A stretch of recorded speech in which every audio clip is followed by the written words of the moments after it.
अस्सलाम वालेकुम नाज़रीन, जैसा कि आपको मालूम है कि आज इस्लामाबाद हाई कोर्ट में इमरान खान के केस के बारे में एहतजाज करने के लिए अलीमा अरकान पार्लियामेंट और वज़ीर आला KP के अली अमीन गंडापुर वहाँ पे पहुँचते हैं और आगे क्या होता है आइए हम आपको दिखाते हैं।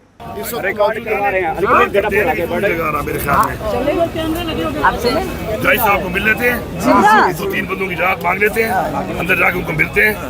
फैमिली में से 1-2 बंदे आ जाए मेरे साथ, उनसे बात करते हैं। अस्सलाम वालेकुम, कैसे अच्छे हैं जी? हमारी नहीं लगा रहे तो ज्यादती है, मतलब है हमारे बारे में। गंडापुर साहब आज केस उन्होंने कमिट किया था कि इस हफ्ते सुनेंगे, तो आज उनको सुनना चाहिए।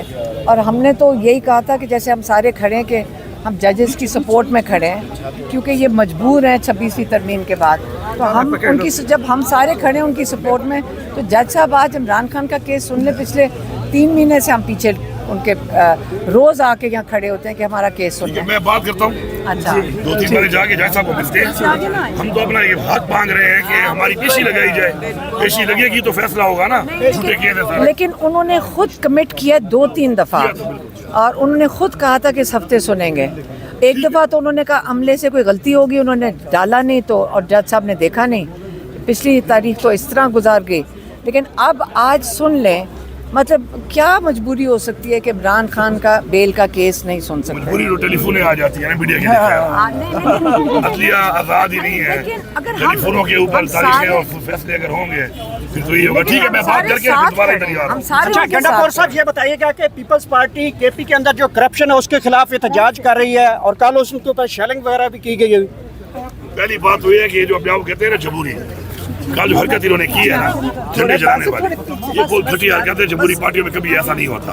दूसरी बात ये है कि मैं सिर्फ 2 बातें कर लूँगा कि IMF का बस कर, आप इधर सामने आप आ जाए, आप आ जाए, नहीं आप पहले आप नहीं आ सकते आप। जी गंडापुर साहब, बात यह है कि पहली बात यह है कि अल्हम्दुलिल्लाह हमारा जो सूबा है इसमें इमरान खान की हुकूमत है, इमरान खान के विजन के मुताबिक अल्हम्दुलिल्लाह IMF ने, ये कोई बात ऐसी नहीं है कि हम कर रहे हैं, IMF ने एक्नॉलेज किया है सिर्फ एक सूबे को कि उन्होंने टारगेट अचीव किए हैं अपने। ठीक है, टारगेट अगर अचीव हुए हैं इनके तो मतलब है कि बेहतरीन काम हुआ है। बाकियों ने क्यों नहीं किए? फेडरल गवर्नमेंट ने क्यों नहीं किए? सारे फॉर्म 47 वाले हैं। दूसरी बात है 200 बिलियन प्लस का सरप्लस है टारगेट से। उसके बाद अगर ये कहते हैं करप्शन है, फिर सिंध में क्या हो रहा है? सरप्लस क्यों नहीं आया? पंजाब में क्या हो रहा है? फेडरल गवर्नमेंट क्यों कर्जे ले रही है? हमने 1 रुपया कर्जा भी नहीं लिया। बलूचिस्तान में इनकी हुकूमत है, वहाँ क्या हो रहा है? तो ये सारा एक ड्रामा है। ये ड्रामा बना के इन्होंने हरकत जो की है। दूसरी बात है कि रेड जोन के जो SOPs हैं वो बने हुए हैं। ठीक है, हम सियासी पार्टी है, हमें इमरान खान ने एक सोच दी है। हम खुद कहते हैं कि प्रोटेस्ट की इजाज़त होनी चाहिए। हमने किसी को नहीं रोका। JUI ने 5 जलसे किए हैं 15 महीनों में, हमने सिक्योरिटी दी है उनको बाकायदा। कल ये लोग आए हैं, आप चेक कर लें, किसी ने रोका इनको? किसी ने मना किया इनको? अब अगर ये रेड जोन में घुस रहे हैं तो रेड जोन में घुसने में जो SOPs हैं उसके मुताबिक वहाँ पे इन पे शेलिंग हुई है। लेकिन एक मिनट, वो रेड जोन की SOPs की हुई है, मेरे ऑर्डर पे नहीं हुई, SOPs के मुताबिक हुई है। उसके बाद इनको नजर नहीं आया, इन्होंने धावा बोल दिया कैंप के ऊपर और वहाँ पे झंडे चला दिए। तो ये मैं समझता हूँ कि भुट्टो को तो वैसे ही मार चुके हैं सियासी तौर पर। इंसान तो मर जाते हैं, नजरिए जिंदा रहते हैं। अब उसके बाद जमहूरी पार्टी कहने वाले झंडे और 1 सीट इनकी नहीं है वहाँ पर, और ये बातें कर रहे हैं। तो अगर इस तरह मैं आ जाऊँ तो क्या ये मेरे वर्कर से अपने दफ्तर झंडा लगवा लेंगे कहीं पर? लेकिन हमें इमरान खान ने तरबियत नहीं दी है। तो ये घटिया किस्म की जो ये सियासत है, इससे गुरेज करना चाहिए। और यहाँ पे जो आपके सामने ये हो रहा है, इस पर आप जरा देखें, इमरान खान के ऊपर कोई केस नहीं है, बेगुनाह जेल में डाला हुआ है, मैंडेट हमारा चोरी किया हुआ है। यहाँ पे फॉर्म 47 में हुकूमतें बैठे हुए हैं और कहते हैं ये बातें कर रहे हैं, एहतजाज ये कर रहे हैं। इनको तो शर्म आनी चाहिए कि तुमने मैंडेट चोरी करके तुम यहाँ बैठे हुए हो और तुमने डाका मारा है इमरान खान के मैंडेट के ऊपर। उस बंदे को आपने जेल में डाला हुआ है, यहाँ केस नहीं लग रहे, और जिनके कहने पे चल रहे हैं, जो इनको हुक्म दे रहे हैं, उन्होंने पहले मुल्क में मार्शल लगा के इस मुल्क का तख्ता निकाला है। इस मुल्क की तबाही कब शुरू हुई है? इस मुल्क में तबाही तब शुरू हुई है जब इस मुल्क में तजर्बे किए गए मार्शल लगाने के। मार्शल लगा लेते हैं, सियासत अपने कंट्रोल में, हुकूमतें अपने कंट्रोल में। जब दिल किया बंदे छोड़े हुए हैं, उनको निकाला, हुकूमतें गिरा दी। हुकूमतें गिराने और बनाने का काम तो नहीं है। हाँ, इनका काम है, वो काम ही करें, जंग लड़ें। अब जंग हुई है, जंग में कामयाबी अगर हुई है वेल डन, लेकिन आपका काम वो जंग लड़ना है। आपका काम ये नहीं है जो आप कर रहे हैं कि کہ آپ گھسے ہوئے ہیں یہاں پہ, لوگوں پہ غلط پرچے کاٹو, تشدد کرو, لوگوں کو اٹھاؤ, ان سے پارٹیاں تبدیل کراؤ. تو جب ملک کے ادارے وہ کام نہیں کرتے جو ملک کے آئین کے مطابق ان کو بتائے گئے ہیں, جو ان کی ڈومین ہے, تو اس کے بعد ملک میں یہی حالات ہوتے ہیں جو بنے ہوئے ہیں. نہ خودداری رہی ہے ہماری, نہ ہماری خود مختاری رہی ہے, قرضوں میں ہم ڈوبے ہوئے ہیں. اس وقت ہمارے حالات یہ ہیں کہ ہم اپنے بجٹ کی شروعات ہی فیڈرل گورنمنٹ کی قرضے سے کرتے ہیں. تو جس گھر کی شروعات قرضے سے ہو, جو ملک پہلے دن سے قرضے پہ چلنا شروع ہو جائے, تو اس ملک کا کیا ہوگا؟ پھر ملک کے سودے ہی ہوتے ہیں جو یہ کر رہے ہیں. علی امین گنڈا پور صاحب, خان صاحب نے تیاریوں کا کہہ دیا ہے کہ آپ لوگ تیاریاں شروع کر دیں. اب کی بار کس پلاننگ کے ساتھ, کس لائے عمل کے ساتھ, کن تیاریوں کے ساتھ پہنچیں گے؟ دیکھیں, ابھی جب ہم پلاننگ کریں گے, جب ہم ڈیسائیڈ کریں گے کس طریقے سے ہم نے آنا ہے, اب پہلے سے بتا تو نہیں سکتے ہم, کیونکہ پہلے سے بتانے کے بعد آپ نے دیکھ لیا کہ انہوں نے کیا حال ہمارے ساتھ کیا ہے. سر عام گولیاں ماری ہیں یہاں پر, ابھی بھی یہاں پہ خون کے چھینٹے پڑے ہوئے ہیں ہمارے ورکروں کے.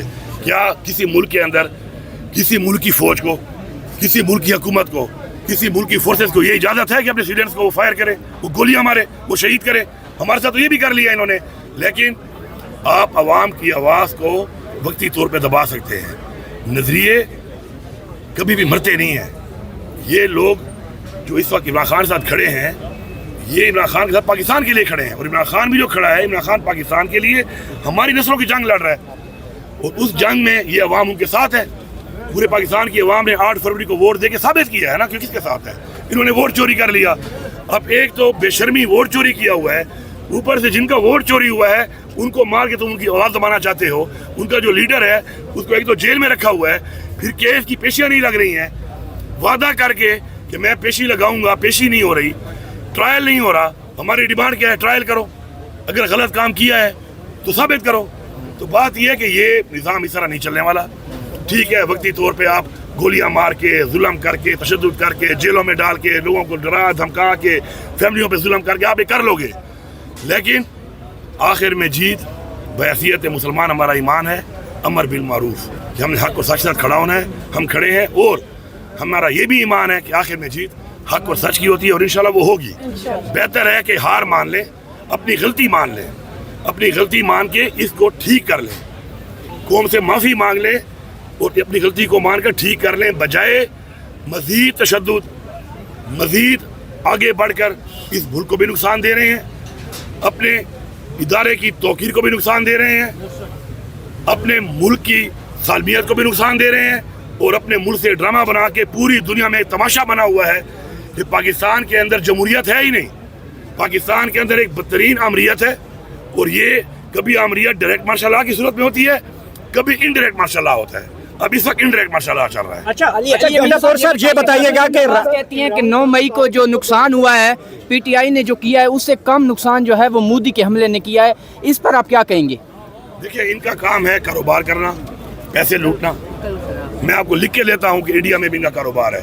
مودی کے ساتھ ان کی پارٹنرشپ کے اوپر شگربیریں لگی ہوئی ہیں. دنیا کے ہر ملک میں جو بھی کرپٹ ترین ملک ہے, جو بھی کرپٹ حکمران ہے, آپ دیکھ لیں نواز شریف کے بیسٹ فرینڈ ہیں, کیونکہ وہ وہاں پہ پیسہ لوٹتے ہیں, یہ یہاں لوٹتے ہیں, ان سے یہاں پہ انویسٹمنٹ کراتے ہیں, یہ وہاں انویسٹمنٹ کرتے ہیں. پہلی بات. دوسری بات ہے کہ دیکھیں, مریم نواز سے باتیں کرے گی, جو اپنی بیٹی کی شادی میں مودی کو دعوت دیتی ہے بغیر ویزے کے, اس سے آپ کیا امید کریں گے کہ وہ پاکستان کی بات کرے گی؟ وہ تو مودی کی بات کرے گی, مودی کی سائڈ لے گی. شرم آنی چاہیے اس کو.